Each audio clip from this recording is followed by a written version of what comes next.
What up, y'all? Welcome to the Pick and Roll podcast. I'm your host, Jonathan Fredline. And I'm Alan J. Pandian. In this first episode, we're going to be talking about the NBA playoffs and the awards. Before we get started, we usually like to start off with a little trivia, so go for it, Fred. I actually got a nice question. Are you ready? I'm ready.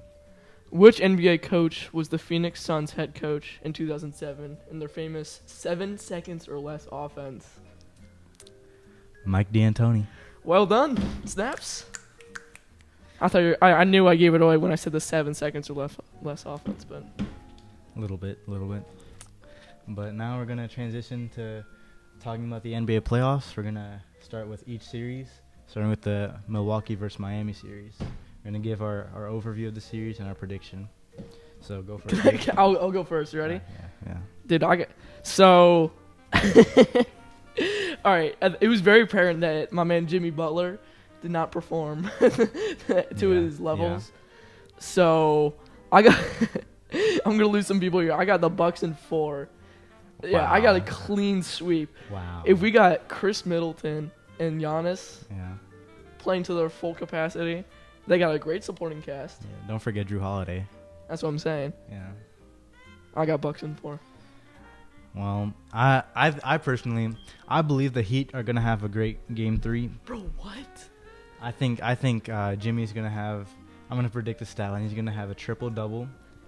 He's gonna have a 29 point triple double, with 3 steals and 2 blocks. What about Bam? Bam is gonna have. He's gonna suck like he did the first 2 games. I don't think he's gonna suck. He's gonna have. I'm gonna say 27 and 14. 2 blocks. I think, but that being said, Jimmy and Bam have not been good this year. Jimmy especially, he's the team leader. He definitely has to step it up these next 2 games. And I think Drew Holiday is the Bucks X factor. If you remember last series, the Heat were able to lock in on Giannis and stop him from driving because Eric Bledsoe's lack of shooting and Chris Middleton's inability to create his own shot. And this year, Chris Middleton's more improved, and Drew Holiday is amazing this series, I guess. So, I have the Bucks. Yeah, for sure. Yeah, I have the Bucks in 5. All right, so. That's respectable. Yeah, I mean, I couldn't have a sweep like that, but all right. Dude, I don't know. All right, we're gonna move on to the Los Angeles Clippers versus the Dallas Mavericks. Dude, this one's a doozy. Yeah. From the outside looking in, you're like, Clippers got Kawhi Leonard, Paul George, 2 top 10, 15 players in the league. Yeah. But I got the Mavericks in 5 or 6. It's debatable, but nonetheless, I got the Mavericks winning the series. You got Luka Doncic, who's been playing out of his mind lately. Yeah. One of, if not, top 3 best offensive players in the league as of right now. Yeah, maybe. Top 5 undisputed. Yeah, for sure. In the Mavericks supporting cast, Tim Hardaway Jr., he's been playing well. Mm-hmm. Kristaps Porzingis, obviously he's not at his New York Knicks level, but he's been playing well. Mm-hmm. I think due to the whole, load management situation, you got Kawhi Leonard playing sitting out 30 games during the season because of he's got to save himself for the playoffs. Mm-hmm. I think load management is the reason the Clippers have a lack of chemistry, which is leading them to lose. Yeah. So I got Mavericks in 5. In 5, okay. I agree with most of what you said. The Clippers, their defensive strategy is just not working. If you watch any of the Mavericks or Clippers games, the Clippers have been switching like almost every screen. Last game they didn't do as much. They tried to keep Paul George or Kawhi and Luka, but in game 1 they did a ton, and at the end of game 2 they did it. And Luka just had his way with either Zubac or Patrick Beverley. He could just he's just hitting step back threes or driving to the rim, and he's incredible. Like you said, he's incredible. And you could tell that the Mavericks are playing more like a team. Yeah, for sure. If that's well put enough. You could just tell, just as a spectator, that the Clippers they haven't clicked yet, Mm-hmm. And obviously that's because their 2 star players sat out half the regular season. Yeah, For sure. Paul George and Kawhi had a great game 2. Kawhi had 41. Paul George had 28. They both had a great game 2, but actually Paul George be a little more aggressive and force the issue, especially defensively, getting into Luka more. Even though Luka is a great, he can draw fouls really well. I would like to see them get into Luka more and make things more chippy and dirty for Luka. And I would like to see Serge Ibaka play a lot more. Same with Rondo. Rondo played a lot. He played most of the entire fourth quarter in game 1. But I would like to see him play like throughout the game just to keep things calm, especially when the Mavericks go on their shooting runs.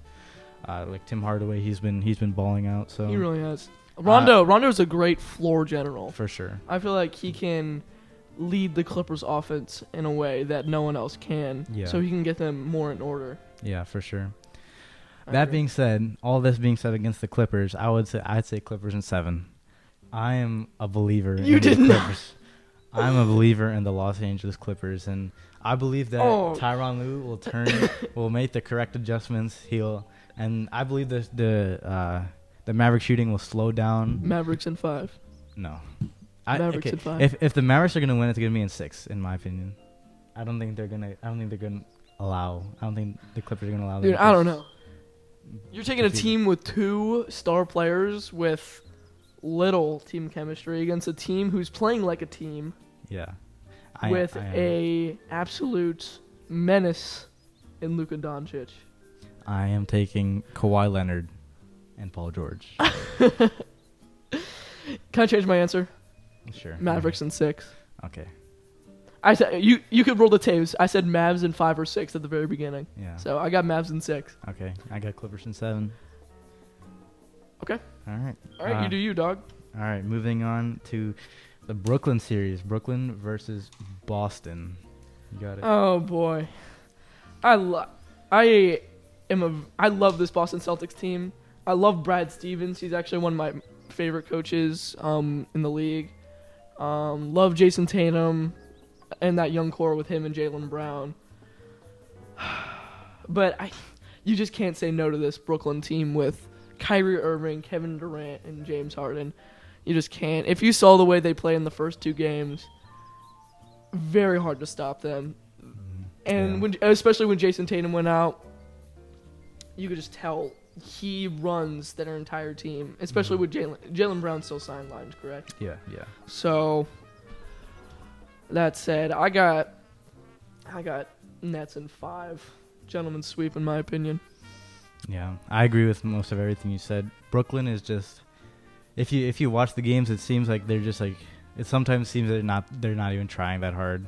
You just see them just Harden doing his step back threes, Kyrie doing his crazy dribbling moves and scoring, KD just shooting over everybody. It seems like a scrimmage sometimes. I saw something the other day. Sorry, were you done? No, I saw something the other day. So you can tell James Harden has been he's been dropping 18 to 24 points, which is literally half as much as he dropped in Houston. Yeah. I was watching something the other day. I forget who it was.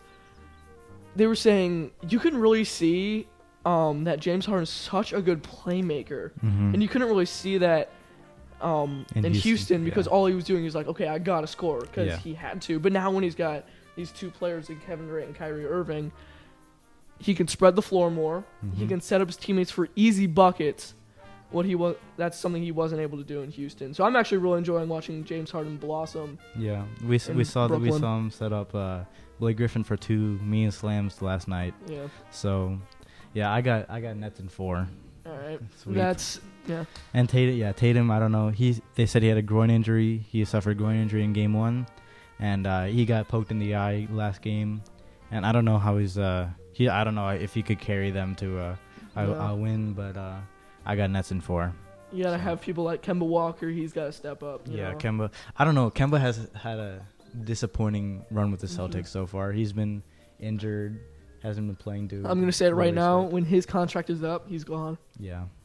I wouldn't even be surprised if he's traded next season I agree. To get rid of Cap. He does not fit in that Celtics offense. Yeah, he really doesn't. The Celtics are heavy, versatile players who can defend multiple positions, like Marcus Smart. Marcus Smart's a dog. Mhm. He can defend. I agree. He fights with the big guys down low. You saw like with LeBron a few years ago in 2018. He really competed with him. He was fighting. And I think I think Boston Celtics team is looking for versatile players like Marcus Smart or Jason Tatum, who can both provide who are really good two-way players. So, yeah. So Brooklyn in 5. Brooklyn in 4. All right. Washington versus Philadelphia. This is like people are sleeping on this series, and they're like, okay, it's a 1 seed versus an 8 seed. Nothing much is going to happen. And I partially agree. The 76ers have looked the best they've ever had in their whole Joel Embiid, Ben Simmons era. Yep. You got Ben Simmons, a Defensive Player of the Year finalist, which we'll get to. You got Joel Embiid, an MVP finalist. Which we'll get to. And you could just tell they have such a better supporting cast than the Wizards. The Wizards have little to no talent outside of Beal and Westbrook. Mm-hmm. And in my opinion, I got Beal and Westbrook going off in this series. Mm-hmm. But you can't have two guys take down an entire squad. Yeah. You're going to have people like Rui Hachimura. Is that how you say his name? Rui Hachimura. Yeah, he's got to step up. But I got, what do I have? I got Sixers in 5.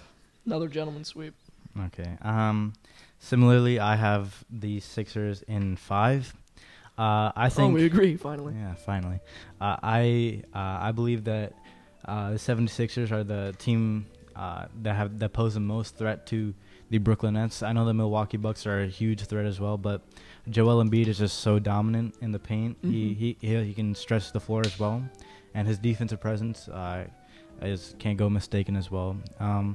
I also believe that Tobias Harris can be an X factor. You saw him in Game 1. He scored 28 points in the first half, so he was the first option in the entire second half because Joel Embiid was in foul trouble. But they just have so many weapons. Danny Green, he's been shooting well. Same with Seth Curry, and Sixers in 5. Westbrook, he's going back to his old ways of taking bad mid-range shots, inefficient mid-range shots, trying to push it and then turning the ball over.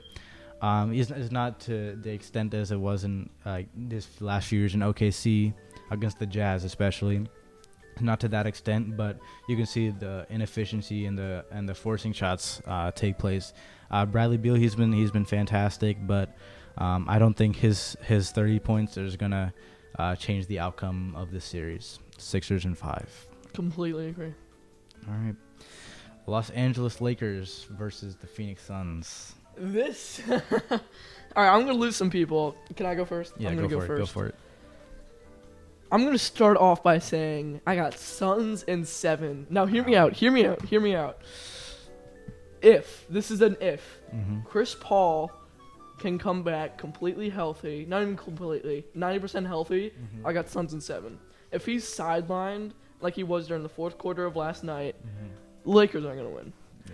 But you got Devin Booker, unstoppable. Let me say that again.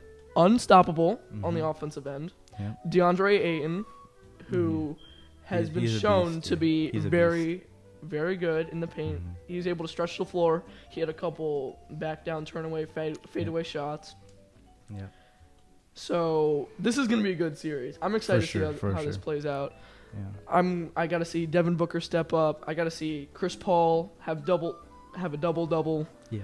DeAndre Ayton have a double-double. Because taking down LeBron James in the first round is no easy task. It's been impossible for his entire career. So far, it's been impossible for sure. Yeah. I got Suns in 7. Yeah. I disagree with you. I think I got Lakers in 6. It's 6. In 6. I think, again, this is all very dependent on Chris Paul's injury. I agree.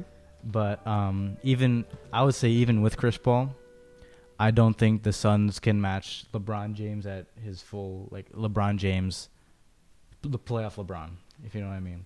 Obviously, this series, he hasn't been as engaged as you would see him in the Cavs in a Cavs series, or even last year.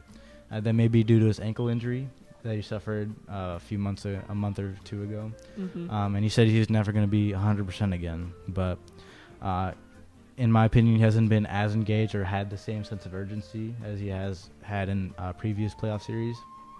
But I still believe Anthony Davis, who's a superstar, I believe he can score 30 a game and carry the Lakers offensively. Kuzma, who had a bad game in Game 1, but I think he can play a role. Same with Kate. No. Okay.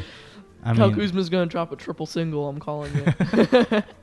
Ready? I got 7 points, 3 rebounds, 1 assist. For Kyle Kuzma? For Kyle Kuzma. But the thing about Kyle Kuzma is that he may drop 7 points, 3 rebounds, 1 assist, but his energy and his hustle is not measurable. I completely agree. Another player that I love on the Lakers is Alex Caruso. For sure. Not just, for the memes and everything, but he's a dog on the court. Yeah, for sure. He's going to shoot a 3, and then he's going to sprint to get his own rebound. He did that many times last night. Yeah. I'd like to see him getting more playing time. He is a very smart player. Mm-hmm. Yeah, I agree with that. Andre Drummond wasn't awful, or I don't think he's ever been awful with the Lakers, but he's just been. He actually fits. That was a great trade by the Lakers. He is great signing. Yeah. Yeah. Yeah. A+ on that. He is a great rebounder. His patented 3 tips for a bucket. Oh my gosh, he proved to be. There was one time last night. Literally, there was 3 Suns in the paint. And then Andre Drummond, and he was just tipping it above all of them to get 3 rebounds and then a bucket. That's his game, yeah. Great pickup by the Lakers. That's exactly what they needed. Mm-hmm. He was pretty good last night. Again, Anthony Davis. He was aggressive. He drew a lot of fouls, and I think that I feel like Anthony Davis is gonna average 30, 35 rest of the series. Yeah, and he's got to step up. But I will give the Suns credit. Devin Booker has been balling out, dropped back-to-back 30-point games in this series. DeAndre Ayton's been balling out. Jay Crowder's been playing pretty well. Jay too. Crowder. I would like to see more from Cameron Payne. I know it's not his role to be a starting point guard. He usually comes off the bench for Chris Paul. But I need him to. If for the Suns to win, we need him to hit more shots and play better defense. Even though defense has never been his motto his entire career. To stop LeBron, to stop the entire Lakers, we're gonna need better team defense from the Suns. And Suns in 7. Lakers in 6. Lakers in 6. All right, next series. What is the next series? Atlanta Hawks versus the New York Knicks. This is gonna be another series. I think this is gonna be the most entertaining one. This is gonna be a 7-game series. I agree. 7 games. You go first this time. All right, I have the Knicks in 7. You agree or disagree? That's actually what I have. Exactly. Okay, Knicks in 7. Game 1, Trae Young took over in the fourth quarter, drew a lot of fouls. We saw that message from the New York City mayor, who he's like, stopped hunting for fouls. That was actually so funny. The Hawks played a complete game. Knicks, Alex Burks took over in the fourth quarter, turned into Tracy McGrady real quick. Yeah. Not as dramatic as T-Mac, like 13 points in 30 seconds or 30. Still though. I get what you mean. Yeah, 20 points in the fourth quarter or something like that. But Julius Randle had a really bad game. I don't expect him to have another bad performance like that. They played a night, which is Wednesday night. They played a night. I think he's gonna have close to a triple-double, 28 points. I'm expecting above 20 points. I've been a big Julius Randle fan all year. He's been a dog on the court, Yeah. We're gonna get into his most improved. Yeah, we'll get to that. That. I just think the Knicks will come out hungry these following games. For sure. And the Hawks will also respond, because Trae Young obviously is an amazing player. Bogdanovich is a great shooter, a great scorer, and I expect it to be really competitive. I'm expecting another overtime game. Maybe not game 2, maybe another game in the series going to overtime. Do you know who I'd like to see step up? Who? The former MVP himself, Derrick Rose. Derrick Rose. He seems to be fitting into the system really well. Him and Coach Tibb. Yeah. They've been the dynamic duo throughout their entire careers. Yep. I would just love to see Derrick Rose have some sort of playoff success, and I feel like he can do that on this team. And I'm not even lying. They've been playing really well as a team. They got Emmanuel quickly. He'll give you For sure. double-digit points. For sure. I would love to see Derrick Rose coming out of the gates hot, aggressive. Yep. Maybe even collect a couple steals on the defensive end. Just set up his teammates for easy buckets. Yeah. Knicks for in sure. 7. Yep. Knicks in 7. We're gonna go back. We forgot to mention a series: Portland versus Denver. Oh right, yeah. All right, you lead us off. All right. I got Blazers in 7. Okay. Okay. Okay. I got No. I got Blazers in 7 because Damian Lillard. That's the only answer. Damian Lillard is incredible. We saw him in Game 2 drop. He had 32 points with 8 threes, and he's just an incredible player. Whenever, and especially in Game 1, whenever the Nuggets went on a mini run, he'd shut it down with his scoring, and he's also a really underrated playmaker. He made a lot of plays. Melo stepped up in Game 1, I believe, and Jokic is also incredible. We're going to talk about his MVP candidacy, but Jokic is incredible because he can score and assist and impact the game in so many ways. He's in my opinion, he's an underrated defender of the pick and roll. He's just a big body in the paint, which is hard for Nurkic or Enes Kanter to get rebounds or to box out. And I believe it'll be really competitive, but I got Blazers in 7 strictly because of Damian Lillard. See, okay, I got Nuggets in 7. Mm-hmm. So we agree on the 7-game series. Yeah. And I think it would be a no-brainer for the Nuggets to win if they had Jamal Murray. Yeah, for sure.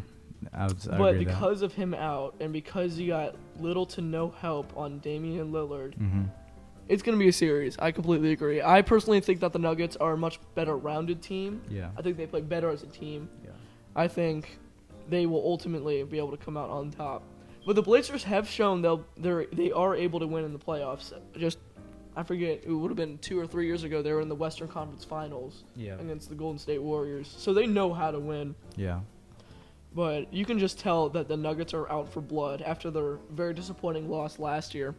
To the Lakers? To the Lakers. Yeah. They were ready to win last year. They're ready to win this year. Nikola Jokic played out of his mind all year. Mm-hmm.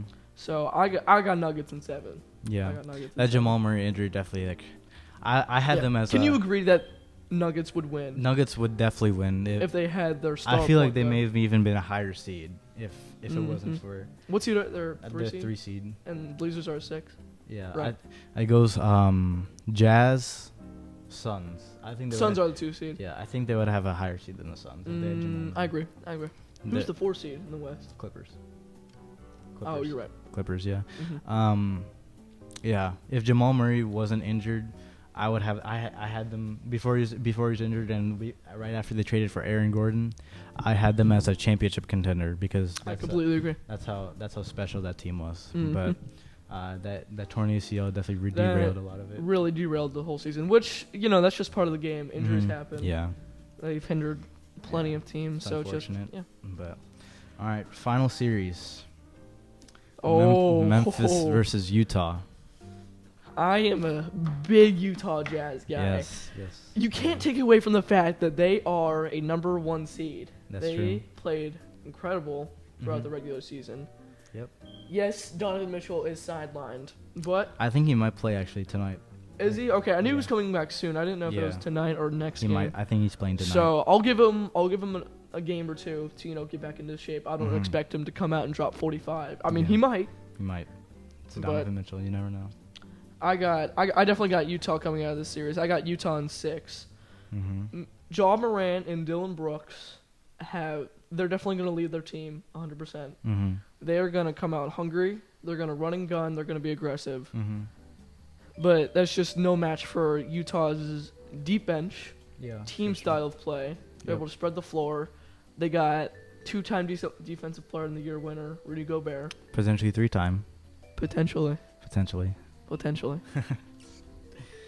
I agree with you. I got Utah in 7 though. That Grizzlies team, it's really, really gritty. It's not, I really like this Grizzly team. I really do. It's got a lot of potential too. It's not as gritty as the grit and grind Memphis Grizzlies with Gasol and Zach Randolph. Yeah. But it's a gritty team. Ja Morant is incredible. He's really fun to watch.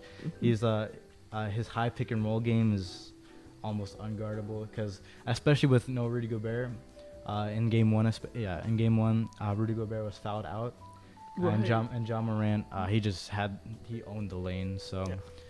He had 10 of his 26 in the fourth quarter. He's so crafty. Like he's such a smart player, and obviously he can soar. For sure. Yeah. So. Yeah. If Donovan Mitchell does return in game 2, Utah will probably win the series. Just depending on his how impactful he is off his injury, I agree. And obviously their injury restriction minutes, and. Yeah, and the Grizzlies are nice. So, Jazz in 7, but depending on Mitchell's return. That's respectable. I like it. So now that we're done with the playoffs, we're going to dive into the yearly awards. We're going to talk about who's won their awards already, who's the finalists of the other awards. Mm-hmm. So we'll start off with, personally, I'm not incredibly knowledgeable in this subject, but the Coach of the Year. Monty Williams of Phoenix. I saw a graphic last night during the game of the Suns' record in the 2018-19 season. Mm-hmm. They're a lottery team. Yep.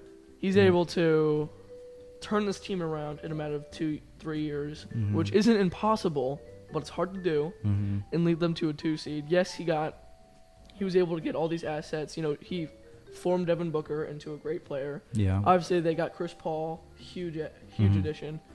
But he was able to find a system that fit this team super well. Yeah. I think it was a good pick. The biggest question I have to ask about the Coach of the Year is how much is it the new players and how much is it the actual coaching? Because another finalist for this award was Quinn Snyder and Tom Thibodeau. Tom Thibodeau is the coach of the Knicks. Who's Snyder the coach of? Jazz. Oh, right. Snyder already won it a few years ago, I think. But I think the main argument was between Monty Williams and Tom Thibodeau. So how much of the impact do you think is Chris Paul and his floor generalship? And how much is the Suns winning credit to that, or so you're saying is it just because Chris Paul they were winning, or is it because I'm not saying. I'm just asking. What do you think it played more of a factor, and do you think Monty Williams deserved that because of the factor? I personally think that this was a very well deserved award. Mm-hmm. Obviously, receiving the point guard himself. Yeah. You could just tell Chris Paul, on the OKC Thunder last year, he was able to take a very young team and full of hope, to the playoffs. So Chris Paul knows how to lead a team well. Mm-hmm. Incredible leader on and off the court. But you just can't receive a player like that and then just have 20 losses in the regular season, Mm-hmm. You got to have some sort of brain behind the production, which was Monty Williams. He was able to control their egos. Have you heard anyone complain in Phoenix? Nope. I don't think so. Not yet. You got Devin Booker. He's happy.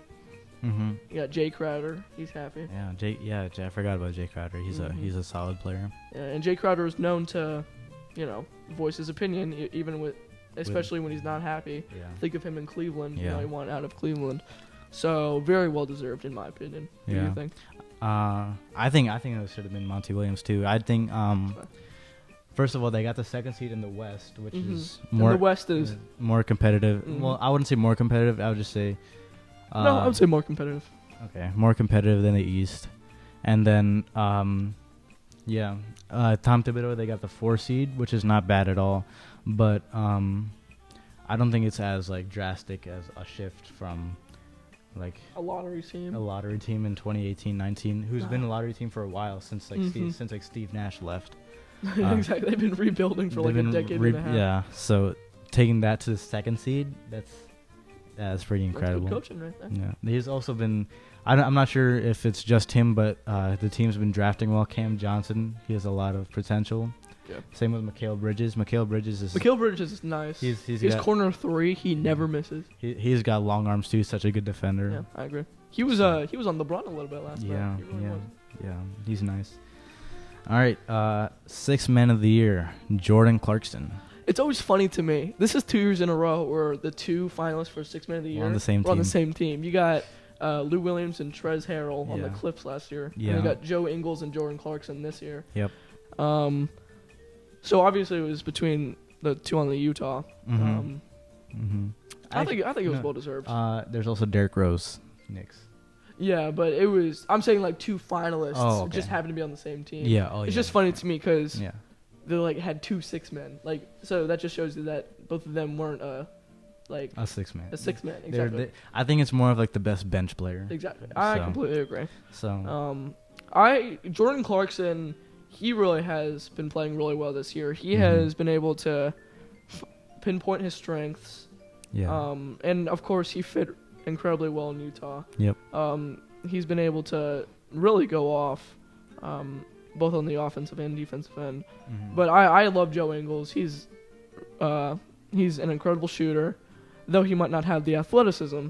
But he's able to have his he's able to play well and have an impact on the court. I think he had this one quote. It was like something about he may not have the athleticism to dunk on somebody, but he'll beat everybody in a one-on-one. That's actually true. I saw that quote. Yeah. Yeah, that's really funny. I think this is also well deserved. Yeah. Jordan Clarkson, he's an incredible scorer. I think he averaged like over 18 points on the bench, Was it 18? something like that. I'm not Yeah, sure. something like that. He's an incredible scorer. He's not known for his playmaking, so I was gonna say a good playmaker, but he's not that much of a playmaker. He's mainly a scorer, but he provided a ton of offense for Utah, especially when in Donovan Mitchell's absence in the last month. Provided a ton of offense, and it speaks to their 31-5 home record. So he helped them win so much. Have you seen the clip of Jordan Clarkson finding out he was a 6 man? Have you seen this? I've not seen that. Okay, it's so inside the NBA, Ernie Johnson. Mm-hmm. He is they got Jordan Clarkson and Joe Ingles right out. It was actually right after their game 1 loss against the Grizzlies. Yeah. In like a room for a press conference, Mm-hmm. but it was like a Zoom meeting almost. Yeah. So it was really cool. Ernie was like, "All right, so I'm just gonna ask you," because they both knew they were 6 Man of the Year finalists. Yep. So they're both sitting there, and Ernie's like, "All right, I'm gonna just ask you 6 Man of the Year questions." So he was like, I forget what they were specifically. He was like, "Who are the 2 players that won 6 Man of the Year 3 times?" Do you know? Who is it? Repeat the question. Sorry. Who is the 2? What 2 players in NBA history have won the 6th Man of the Year award 3 times? Is it Lou Williams and Jamal Crawford? Jamal Crawford, exactly. And then the other one was like, who was the first ever 6th Man of the Year winner? I forget. It was some guy in Philadelphia. Mm. And then his last question was, Ernie goes to the 2 of them. He goes, "How many Utah Jazz players have won the award?" And Jordan Clarkson goes, 0. And Joe Ingles goes, actually, no, it's 1. And then he picks up the trophy and gives it to Jordan Clarkson. That's It funny. was really heartwarming. Like, you just can't not smile at that. Yeah, it was that's funny. really cool to watch. That's nice. So then Yeah. they started praising each other. It was really cool. Yeah. I suggest it to everyone listening to go look that up. Yeah. Yeah. That is Mhm. nice. Jordan Clarkson definitely, in my opinion, deserved 6 Man of the Year. Yeah. All right. Next is Most Improved, which went to Julius Randle. In my mind, it was a no-brainer. Mhm. Julius Randle went from a glorified role player, in New Orleans, and New York. and LA, And New York, yeah. And New York, Last yeah. year in New York, last yeah. year to the first-time All-Star. He really turned himself around. Yeah. It was fun to watch his most improved player candidacy. It was fun to watch all year. Yeah, he's also Very well deserved. He was actually close to being in the MVP conversation too. Exactly, that's unheard of. Yeah, just like going from like you said, a glorified role player to almost an MVP candidate. So that is definitely well deserved. I would like to mention like Michael Porter Jr. He's had a. Obviously, I don't think he deserved to win it. Julius Randle definitely should have won it, which he did. But Michael Porter Jr. Has been balling out this season. He's such a good shooter. I agree. He's upper 40% in 3-point shooting. And he's so explosive. Have you Yeah. seen that? Yeah. He's very athletic. His jump shot is so hard to block because first of all he's 6'10", Mhm. very KD like, and he elevates really high off the ground, so it's almost impossible to block. He's got some raw athleticism. Yeah. Also, Jeremy Grant. He obviously played for the Pistons, so he didn't get much coverage, but he was also really good this season. Mm-hmm. He's definitely the Pistons' bright spot right now. Yeah, for sure. All right, Rookie of the Year. This one could. This one's close. Yeah. So in my mind, it's between LaMelo and Anthony Edwards. Yeah. Tyrese Halliburton, who's the other finalist, he has been playing really well this season, but if you just know the NBA, they like to give it to like the most media covered player, and obviously LaMelo and Anthony Edwards lead that front. If we're talking about most impactful, direct impact to their team, I would say Tyrese Halliburton, because Anthony Edwards, the Minnesota Timberwolves are a lottery team this year. Yeah, I agree. And the Kings are also the same level, but Tyrese Halliburton has like been in some cases like the reason why they won, along with De'Aaron Fox, who's blowing out this season. But Tyrese Halliburton, he's a good shooter. A lot of scouts had doubts about that. He's a good shooter. He's a great defender. Do you know what college he went to? I'm blanking. I'm not remembering either. I'll have to look that up later. Yeah. But he's a really underrated player in my opinion, and he deserves all the finalist votes he got. I completely agree. So who's your final answer? LaMelo Ball. Yeah. I don't want to be that guy, but I am. LaMelo Ball, he is so fun to watch. For real. It's funny, you watch him and he's throwing these one-hand scoop passes full court, and you're like, this dude's been in the league for 5 years. Yeah, but like, rookie. No, this guy's a rookie. Yeah. So when I watched him, at Chino Hills and when he played overseas, his play style is very It's unique. Yeah, it's very unique. That's the word.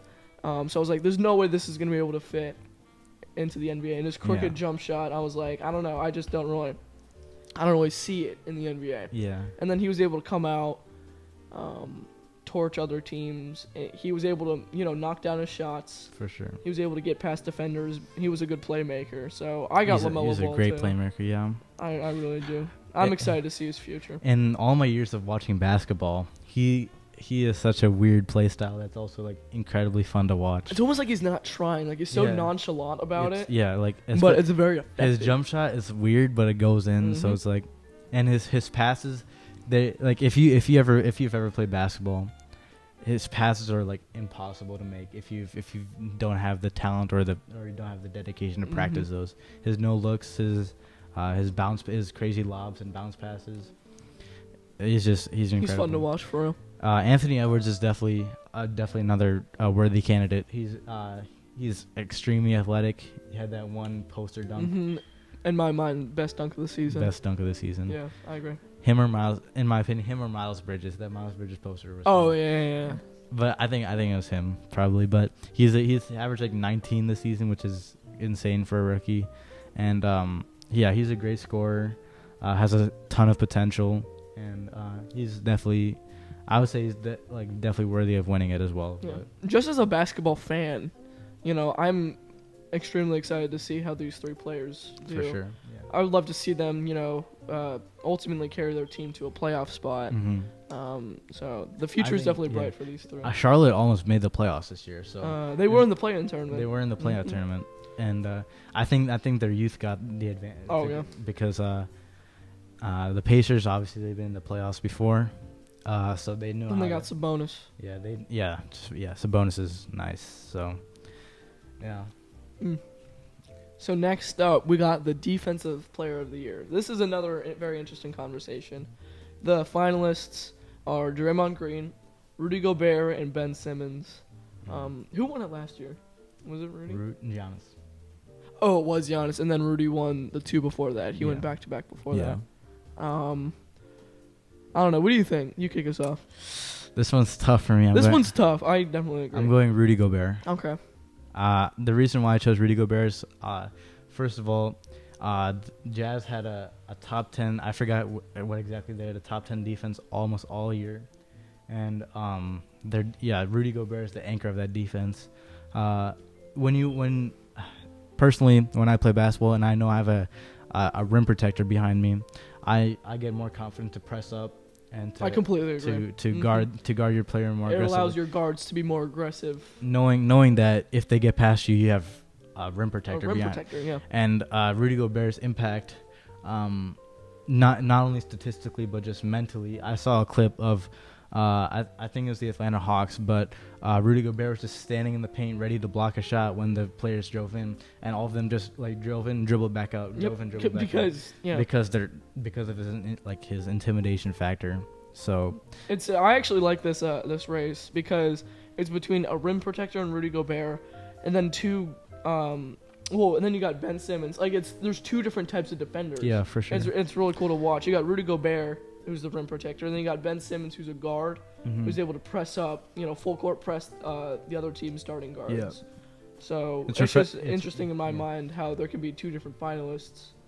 And do different positions. Do completely different things up for the same award. It's refreshing to see like a guard / forward in the defensive player category. Usually it's like a center or a big man. Because the way that this league is going, it's all offense. It's all highlights. People are like, defense is becoming a lot harder to play in my opinion, just because the talent level is growing and it's a lot harder to play. It is refreshing. But I think.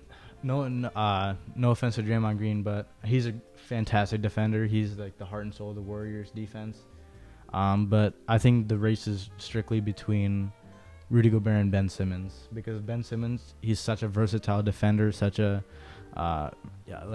is the main word I want to use, because he can guard 1 through 5. Because he's what, 6'10"? No, 6'10"-ish, somewhere around 6'10".